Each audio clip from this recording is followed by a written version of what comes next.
व्यक्ती म्हटला का माझा हात झाला मी असा अनुभव मला खूप दिलेली दवाखान्यात आराम नाही. तो 50-60 डिग्री पेक्षा म्हणजे थोडा वर गेला. हो, 70 डिग्री पर्यंत नाही, गेला. आधी नाही येत का, होतं. तुम्ही असंही नाही. आणि मुलाला त्याचा मी 5 ते 10 मिनिटाचं टेक्नॉलॉजी तुम्हाला फरक पडला ना. तुला काय त्रास होता? मला पण नॉकनी होते त्याच्यामुळे मला खूप दुखत होतं आणि ते जे पायाची कटोरी आहे ते एका साईडला होत होते आता नाही होत. आता नाही होत आहे.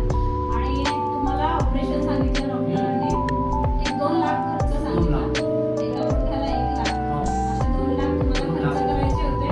आपण फक्त 5-10 मिनिटांचं ट्रीटमेंट दिलं आणि त्यामध्ये तुम्हाला बरं वाटतंय. तुला बरं वाटतंय? हो. हा. आता ज्या गुडघ्याच्या वाट्या आहेत वरच्या, त्या सरकत नाहीये इकडे तिकडे. आता बरोबर वाटतंय? दुखत नाही. फक्त 15 मिनिटाची आपण यांना ट्रीटमेंट दिलेली आणि त्यामध्ये यांना बरं वाटलं. तुम्हाला आनंद वाटतंय? आनंद असं इथे म्हटलं का इथेच कुठं होईल हा दिवस मला. तुम्हाला आता दुसरीकडे फिरायची गरज नाही नाही नाही नाही जाती नाही. आणि पूर्णपणे आम्ही जातच नाही तर आराम करत. आणि काही मेडिसिन औषधं दिलेली आहेत ते सगळं घ्यायची आणि त्याची पूर्ण आणि आम्ही तुम्हाला पूर्ण बरं